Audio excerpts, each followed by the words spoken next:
It turns out that Mitt Romney is not the only person who in the Republican Party that is having trouble dealing with the president's executive order, which allows for children of undocumented immigrants to stay in this country, or at least in a process where they are allowed to stay in this country over the course of a couple of years and then maybe longer, if they meet the threshold of basically being a better kid than most of the kids who are, hanging out in the United States. I shouldn't say that. There is, look, you've got kids, they need to have graduated high school, they need to have gotten either a GED or graduated, or they're serving in the military, they have to have no run-ins with the law. They basically have to be upstanding citizens. So Blake Farenthold, Republican of Texas, goes on CNN's Soledad O'Brien show on Monday, trying to somehow figure out some way of saying he's against this without actually having to own the fact that he's against this. And it's a very difficult thing for this man to do. This is not amnesty for people because, look, they're not here permanently. They have to go through a process. And I don't know if they've broken any law. First off,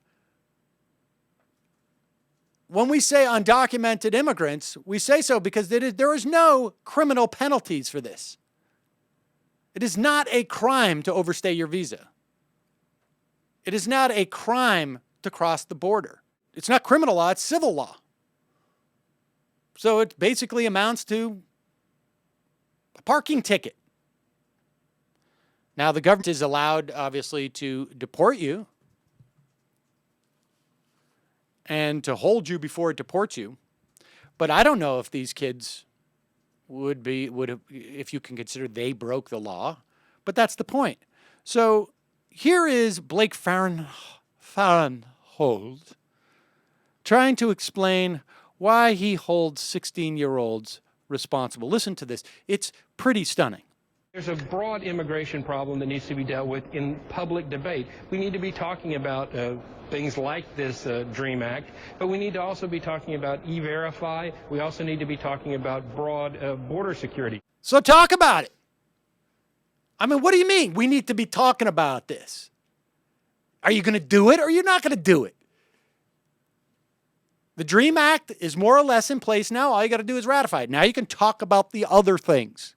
You get all of those together, you've got enough momentum, you might be able to come up with some comprehensive immigration reform. But if you pick them off one at a time and do it not through Congress but through executive order, you're just bypassing the way our founding fathers intended it to work. But hasn't it been in Congress for a long time, right? 2001, originally introduced into Congress? Well, there's a reason for that. It was introduced in 2001, incidentally, I think by a Republican. I believe it was Orrin Hatch. 2007 and 2010 twice, actually, right? Right, and it hasn't been able to pass. And the Congress elected by the people, the people's representatives, have said no to this, and the president is saying yes to it. Well, he's saying yes to, no, he's saying yes to one provision of it, which focuses on those very young people that just a moment ago Richard Land called young people that are a national resource. Well, you're also talking about people that came over at 16 years of age. I mean, at that point, you had a say in it, and that looks kind of more like amnesty. But you're looking at, 12 and under people. It certainly looks. I can understand that. We do a lot of casework out of my Brownsville, Texas office. So he's got a problem with the 16-year-olds. Under 12, he seems not to have a problem with. I don't know what happens between the age of 12 and 16 in Texas. Apparently, you just disappear. You go into some type of like you're in like one of those sensory deprivation tanks. They keep you in there until you get to be 16. But I want to hear more about how these 16-year-olds, they're totally in control of this thing. for folks with exactly this problem. And it is an issue that needs to be dealt with. Do you think a 16-year-old whose parents are coming across the border has a say in whether or not they're just going to stay behind in their country and let their parents? Well, they're certainly in a position to have a conversation with their parents about it. A 16-year-old is in a position to have a conversation with their parents about coming across the border, you think? Believe me, my 16-year-old daughter has given me some input on everything that, pretty much everything the family wants to do.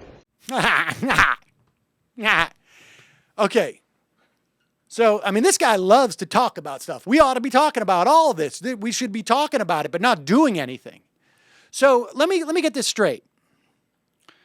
This Representative Farenthold, who incidentally is the 39th richest guy in Congress, is that right? That's pretty good. You got to be up there. There's a lot of millionaires in Congress.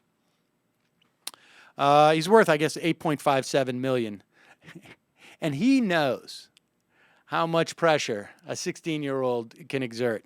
Now, let's just try and juxtapose the conversation of the 16-year-old whose parents are saying, we don't have enough money to feed our family. We don't have any jobs because, let's say, NAFTA, for instance, knocked us off the farms where we used to work. We've tried to come into the city, but the 25 cents a day or whatever it is that these American corporations want to pay us is not going to sustain us. We've got to go north. We're going to risk our lives to do this, but we have no choice. Well, Mom and Dad, I'm 16. Can I just borrow the keys to the car and hang out here in Mexico while my whole family leaves me? I can handle it. Well, no, you should probably come with us. Well, I'm going to make an independent decision that I will come because I'm 16.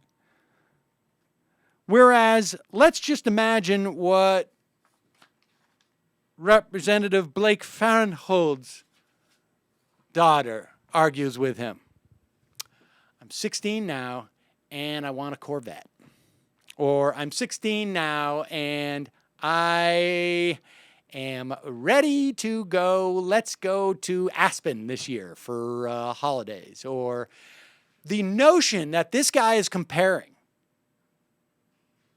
what, and I would be curious if the Farentholds decided, hey, we're going to go to the Cayman Islands to, let's say, not pay any more taxes in this country. Do you think they would say to their daughter, you stay here. Don't worry, you'll be fine.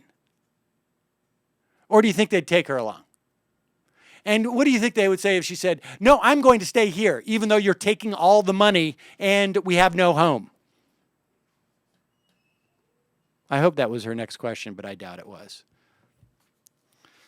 These Republicans, they simply don't have an answer for this. And it's very, very funny to watch them try and demonize, well, the 16-year-olds. If he was 15, we wouldn't have an issue. Unbelievable.